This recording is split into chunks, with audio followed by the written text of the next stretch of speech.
Morning friends, welcome to Arya career academy. आज हम करेंगे करंट अफेयर 6 फरवरी का। और अगर अभी तक आप मेरे चैनल को सब्सक्राइब नहीं किए हैं तो सब्सक्राइब कर लीजिए और बेल आइकन दबाना नहीं भूलिए ताकि कोई भी नोटिफिकेशन अपडेट होता आपको वीडियो मिलता रहे। और साथ साथ में नीचे में टेलीग्राम का लिंक दिया हुआ, उसे ज्वाइन कर लीजिए जहां से आपको करंट अफेयर का सारा PDF मिल जाएगा। तो सबसे पहले हम लोग कल के क्वेश्चन का आंसर देख लेते हैं। कल क्वेश्चन आपसे पूछे थे, इसरो ने किस शहर में मानव अंतरिक्ष उड़ान केंद्र लॉन्च किया? तो इसमें सारे लोगों ने करेक्ट आंसर दिया है। ए इसका करेक्ट आंसर हो जाएगा बेंगलोर। और इसरो का हेड क्वार्टर कहाँ पर है? बेंगलोर में ही है।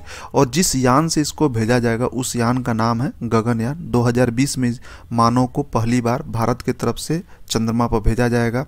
तो ये इसका नाम याद कर लीजिएगा, गगनयान। ये भी इम्पोर्टेंट है।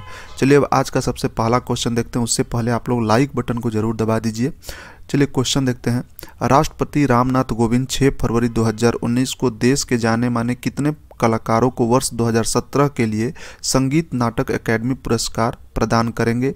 4 ऑप्शन देख लीजिए। ए 42, बी 43, सी 44 या डी 45। तो टोटल 42 मतलब 42 लोगों को संगीत नाटक अकादमी पुरस्कार दिया जाएगा।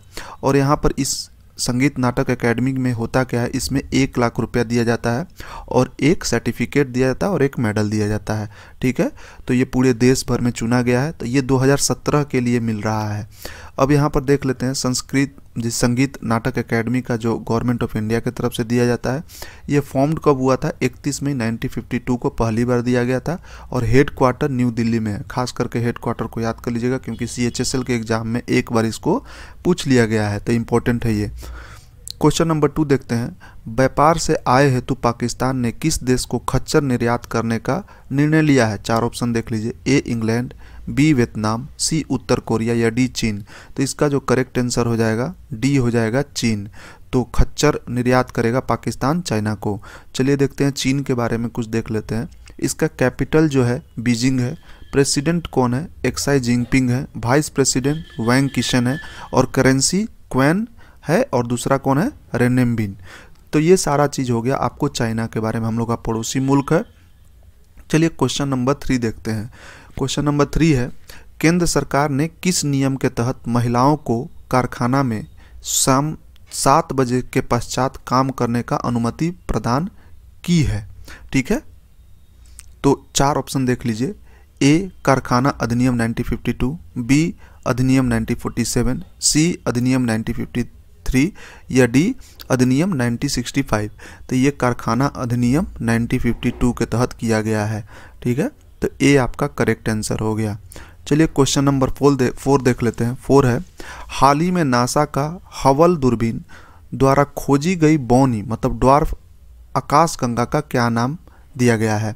4 ऑप्शन दिया देख लीजिए यहाँ पर। ए बेदिन 1, बी इंसिंगान 2, सी रेबिन 15 या डी नन। तो जैसे कि प्लूटो आपको पता है ड्वार्फ प्लैनेट है, पहले प्लैनेट था अब ड्वार्फ प्लैनेट हो गया। तो उसी तरह नया ड्वार्फ प्लैनेट मिला है, कौन सा? बौनी। ठीक है, बौनी, जिसको बौनी प्लैनेट बोला जाएगा। तो बेदिन 1 है। ए आपका करेक्ट आंसर हो जाएगा। अब नासा के बारे में कुछ देख लीजिए। नासा का हेड क्वार्टर है वाशिंगटन DC, यूनाइटेड स्टेट में, USA में। फाउंडर कौन है? ड्यूइंग डी इसनवार।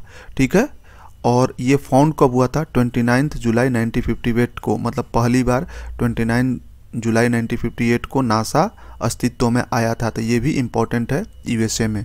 चलिए देखते हैं अब question number 5। America democratic party के किस हिंदू महिला उम्मीदवार ने हाल ही में वर्ष 2020 के लिए राष्ट्रपति चुनाव लड़ने की घोषणा की है? 4 ऑप्शन देख लीजिए। कमल हैरिस ऑप्शन ए है, ऑप्शन बी है नूतन घोष, ऑप्शन सी है तुलसी गोबार्ड या डी ऑप्शन है रंजना देसाई। तो करेक्ट आंसर हो जाएगा तुलसी गोबार्ड।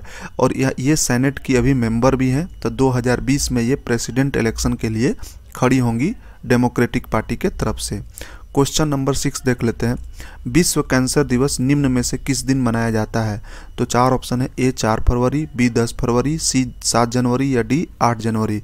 तो करेक्ट आंसर हो जाएगा 4 जनवरी। ये कल भी क्वेश्चन पूछे थे तो आज इसलिए पूछ लें क्योंकि ये इंपॉर्टेंट है। और इसका थीम भी देख लीजिए। क्वेश्चन नंबर 7 में पूछा गया है कि विश्व कैंसर दिवस 2019 का थीम क्या था? तो 4 ऑप्शन देख लीजिए। A I can we can, option B है cancer is curable, option C है global hand to global disease, option D है I am and I will. तो इसका जो करेक्ट आंसर होगा I am and I will, इसका theme हो गया इस बार का विश्व कैंसर दिवस का थीम क्या है, I am and I will, option D correct answer हो गया। चलिए क्वेश्चन नंबर 8 देखते हैं। अमेरिकी प्रतिबंधों से बचने के लिए यूरोपियन देशों ने ईरान के साथ व्यापार हेतु किस नए पेमेंट चैनल का गठन की घोषणा की है। 4 ऑप्शन देख लीजिए, ए MEX, बी UKTV, सी EUPXP या डी INSTEX। तो इसका जो करेक्ट आंसर हो जाएगा INSTEX। तो इसमें देखिए हुआ क्या, अमेरिका जो है ईरान पर प्रतिबंध लगा दिया था और सारे देशों पर कि इससे व्यापार तोड़ने के लिए, इससे तेल ना खरीदने के लिए। तो जर्मनी, फ्रांस और इंग्लैंड ये तीनों कंट्री जो है इन्होंने विकल्प खोजा है, एक पेमेंट चैनल बना लिया है जिसका नाम है INSTEX, ठीक है, INSTEX। तो इसके थ्रू ये लोग व्यापार करेंगे, ईरान से ये लोग संबंध तोड़ने के लिए तैयार नहीं है, मतलब अमेरिका का बात नहीं मान रहे हैं, एक अलग वे से अब व्यापार करेंगे, तो उसके लिए पेमेंट चैनल बनाए हैं। ये याद रखिएगा, एग्जाम के लिए इंपॉर्टेंट है। क्वेश्चन नंबर 9 देखते हैं। हाल ही में किसने संघ लोक सेवा आयोग के सदस्य के रूप में शपथ ली। 4 ऑप्शन देख लीजिए, ए है राजीव नयन चौबे, बी है नूतन घोष, सी तुलसी या डी इनमें से कोई नहीं। तो इसका जो आंसर हो जाएगा राजीव नयन चौबे करेक्ट आंसर हो जाएगा, ठीक है। संघ लोक सेवा आयोग UPSC के नए सदस्य के रूप में इन्होंने शपथ ली है, तो ए आपका करेक्ट आंसर हो गया। चलिए क्वेश्चन नंबर 10 देख लेते हैं। अंतर्राष्ट्रीय सूरज कुंड मेला 2019 का पार्टनर राज्य कौन सा है। यहाँ पर ध्यान दीजिएगा, ये नहीं पूछ रहा है कि कहाँ आयोजित हुआ, ये पूछ रहा है कि पार्टनर राज्य कौन सा है। तो 4 ऑप्शन देख लीजिए, ए महाराष्ट्र, बी केरल, सी हिमाचल प्रदेश या डी उत्तराखंड। तो इसका जो करेक्ट आंसर हो जाएगा ए हो जाएगा महाराष्ट्र। तो देखिए ये हो रहा है कुरुक्षेत्र में, कुरुक्षेत्र में हर साल होता है, तो इस बार का 33वां अंतर्राष्ट्रीय सूरज कुंड मेला कुरुक्षेत्र में हो रहा है और उसका स्टेट में पार्टनर कौन सा है, महाराष्ट्र, और फॉरेन से कौन है, थाईलैंड पार्टनर है। 2 चीज़ को याद रखिएगा। यहाँ पर देख लीजिए, फरीदाबाद में आज से 33वां अंतर्राष्ट्रीय सूरज कुंड हस्तशिल्प मेला शुरू हो रहा है। आज दोपहर महाराष्ट्र के मुख्यमंत्री देवेंद्र फडणवीस और हरियाणा के CM मनोहर खट्टर संयुक्त रूप से उद्घाटन करेंगे। तो यहाँ पर चीज़ देखने वाला है, इसका थीम भी महाराष्ट्र ही है। और याद रखिएगा ये इम्पॉर्टेंट है क्वेश्चन, क्योंकि उत्तर प्रदेश में इससे क्वेश्चन 2 बार आ चुका है, ठीक है। चलिए क्वेश्चन नंबर 11 देखते हैं। मध्य प्रदेश के मुख्यमंत्री कमलनाथ के अनुसार वचन पत्र के वादों पर अमल करते हुए उन्होंने राज्य सरकार द्वारा घोषित उपयोगों में कितने % रोजगार स्थानीय लोगों को देने का अनिवार्य कर दिया है। 4 ऑप्शन देख लीजिए, ए 70%, बी 50%, सी 40% या डी 30%। तो करेक्ट आंसर हो जाएगा 70%। तो कहने का मतलब ये है कि अब महाराष्ट्र, मध्य प्रदेश में जितना भी वैकेंसी निकलेगा, जैसे मतलब 100 वैकेंसी निकला तो 70 वैकेंसी मध्य प्रदेश के लड़कों के लिए होगा, 30 वैकेंसी पूरे इंडिया के लिए खुलेगा।